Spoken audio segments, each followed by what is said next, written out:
All right, it is time for yet another fantastic episode of Africanalysis, brought to you by the Johannesburg Business School, right here, only on the Podcast Party, South Africa. We're talking to Jean-Jacques this morning live from, it looks like a very, very beautiful courtyard in Cape Town. And he has no doubt got some excellent insights for us to share about all kinds of things that are going on. By the way, I don't know whether to congratulate you not on the French elections, and maybe we should start there. What are these French election results and the British ones, frankly, mean for Africa? Well, Gareth, it's interesting. My early days as a foreign correspondent, the only thing we ever looked at, first of all, what would a changing government do for South Africa? The other thing, of course, was what would having a black member of a touring rugby team do for South Africa? Well, we had to check the list of the players and see if there was maybe a black player there. So there would be storms and hurricanes worse than we're experiencing in Cape Town today. The thing is, the Labour government has been for a long time a better government for South Africa. And we would make a big mistake overlooking Africa, said the shadow Foreign Secretary David Lammy. We don't know whether he will become the Foreign Secretary, but he's saying, and this is because of the population growth in Africa, and it's very, very important to them that they have proper relations. Well, that's very interesting. With the French, we have, of course, a government of the left, and that's going to be good for South Africa too in terms of trade. Of course, had the right wing, the National Front, come in, there would have been all sorts of problems with Marine Le Pen and any difficulties involving immigration. But in terms of South Africa, you can bet that it will be the gateway for Africa for both Britain and France, or continue to be. France, of course, has been hoofed out. I think that's the politest way I can say, of Burkina Faso, of Mali, of Niger, and even of Chad. And we'll talk about those three countries a little while. But the French are the pen holders at the United Nations for Africa, and they'd like to continue that role. But being out of Africa, that something might happen, something might change in that regard. But certainly, none of these countries would want France back at this time. They believe that France, it was sort of neo-colonialist to have France still there at this time. And France tried a military solution to all the problems they had, those problems mostly being integrists, and the jihadis that were there. And they've now moved closer to Russia, hoping to get better security. That hasn't happened yet. And to my mind, I can't believe it will happen. But the French people have the resistance among the French people has grown towards France playing this role. They used to hate to be called the policeman, but it was a fact that when there was trouble, they moved the troops in, the Légion étrangère and others, and I don't think that's going to happen again. So there'll be a difference, of course, in the whole French approach to Africa, but they still view it very, very close to their hearts. And the French are the one country in Europe that say Africa is effectively at our doorstep, and we have to maintain very good ties with them. So for trade, and that's the point, the geopolitical imperatives haven't changed. China is making better dealings, economic dealings with Africa, but certainly the two countries mentioned are going to want to get resources from Africa, as they always have. And the competition, they will be involved as ever in that so-called new scramble for Africa. And what about what's going on in Britain? Also, when these countries that are former colonial masters, we talk often about the division between Anglophone and Francophone Africa. What is the UK election result with Labour coming in so absolutely? Well, Labour, they were always a better government during apartheid, because they opposed apartheid more vociferously than the Tories. But they have, both under Labour and Tory, they have involved themselves more in Africa. But there has been a kickback from African countries like Uganda, saying that they care about trade, but there's been a sort of domination. They try to tell the countries what they should be doing, and in terms of human rights, that was the case. That when Uganda decided they passed a law to actually execute homosexuals. The Brits said, you can't do that, but continue to get aid from Britain. So that kind of interference, which many might view as benevolent, it has occurred. The thing about dealings with China and dealings with Russia is they don't really give a fig for human rights or domestic policy. They're trying to get the best they can in terms of pecuniary value out of Africa. And so I can expect trade relations with Britain, generally with Africa, to improve, and they will look more and more to getting a better resources and so on from Africa. But also, how are they going to deal with the migrant problem? It's not entirely an African one, but it's very largely one. And are they going to expect to get fewer migrants? They certainly are going to scrap the Tory plan to send migrants who come over illegally in boats to Rwanda, a very, very expensive way of dealing with a very delicate question.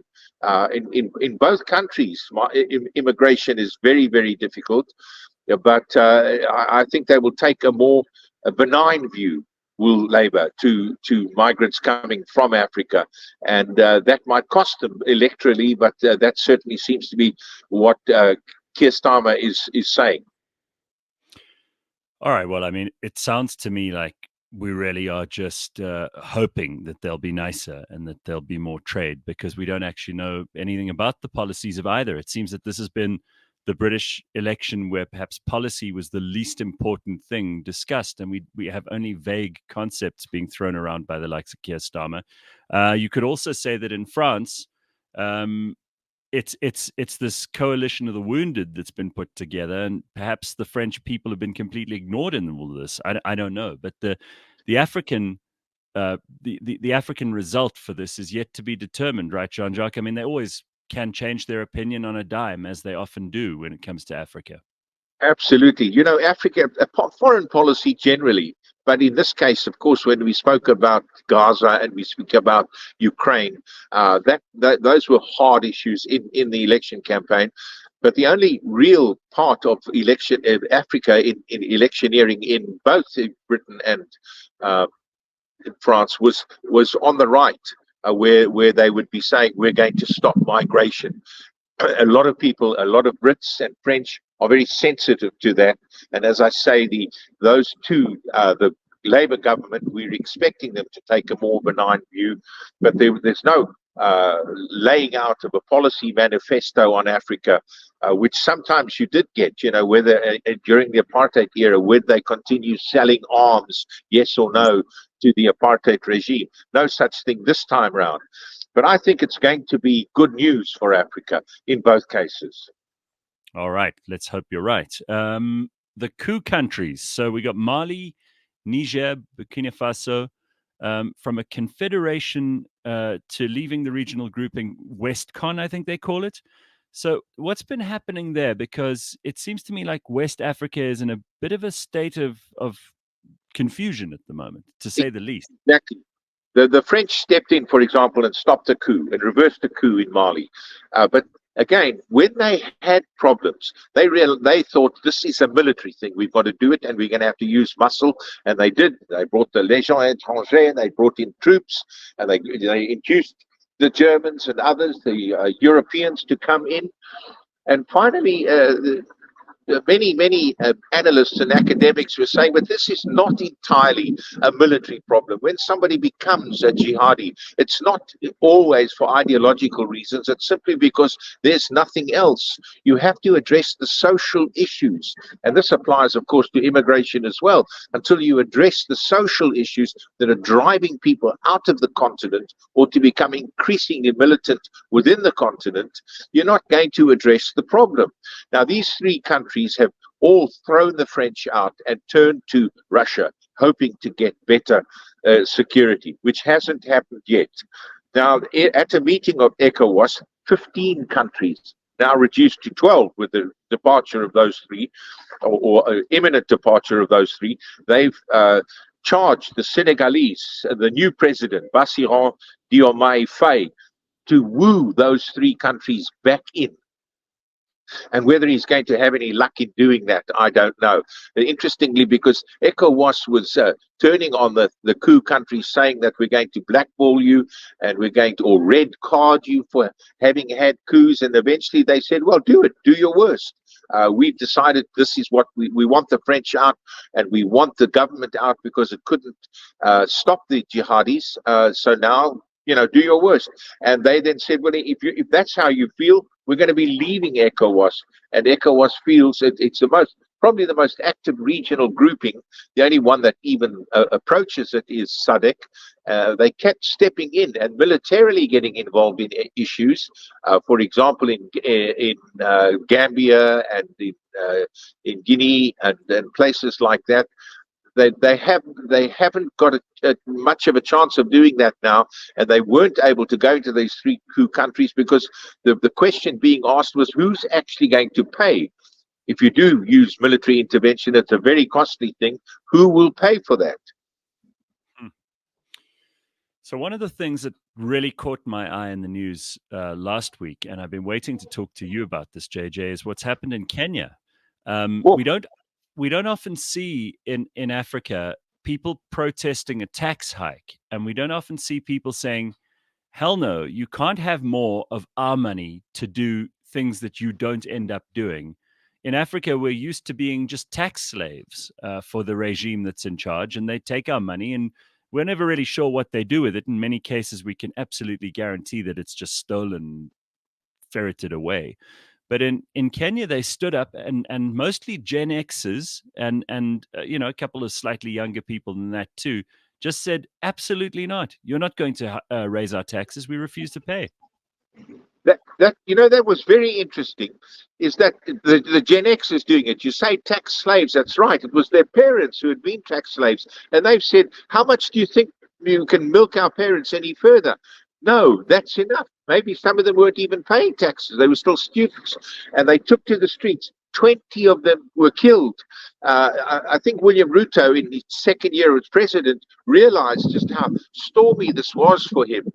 So he made some tax cuts. And then he refused to pass the finance bill, in other words, the budget. And all these things. Essentially, he was saying, he was likened to a biblical tax collector, just not caring, just bringing the money in. But the thing is, Kenya has a national debt of 78 billion, and he's got to find the money somewhere.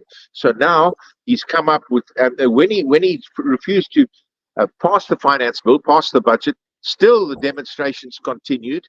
And he's now saying, okay, well, we're going to have to make ends meet somehow. So here are some spending cuts that he's come up with, and he's bringing those up. But still the demonstrators are saying, no, not good enough. You said you were going to be for the people. You were going to be a, quotes, hustler for the people. Well, you haven't done that yet, and you're going to have to if you want to stay as president. And I think many of the measures he's taken are survivalist measures, because he realizes that his very presidency is at stake. These are the biggest demonstrations and the most significant demonstrations Kenya has had probably since the days of the Mau Mau. Well, it might be a portent of things to come as people all over Africa become more financially free, financially liberated. They're able to keep more of their money than perhaps they were in previous eras, generations. And maybe more and more people will start saying to governments, no, you actually have no right to take such a large share of what I've brought in, and that you're just parasitizing off of me. Who knows? We'll see. Maybe absolutely. It's kind of things to come. Absolutely. All right. I think, and it's about time too. Even in more easygoing countries, more liberal countries, the taxation is becoming, in our very own country, taxation is becoming insurmountable. We find it quite unacceptable. Well, yeah, and it threatens our very economic well-being. So, you can't just have a government saying, well, we've decided on this, and here's how you're going to pay for it. They have to decide, okay, this is what we want to do. Maybe they need to have some referenda or something like that. This is what we want to do, and it's going to cost you this, yes or no. Should we do it? So involve the people more. And in this case, the Kenyan people have got taken to the streets, not in waiting for an invitation to get involved more, but getting involved very quickly and very lethally. All right, JJ, it's always great to see you. Enjoy your time in Cape Town, and we'll speak to you in a couple of days. Looking forward to it. Very good. JJ Cornish and Africanalysis, brought to you here on the podcast party by the Johannesburg Business School, JBS. Go and check them out on the internet. You'll see all kinds of amazing courses they offer. They're very involved in helping to produce some of the leaders and the great minds that will help us to generate in Africa, not just more taxes, but growing economies. So go and see what they're up to.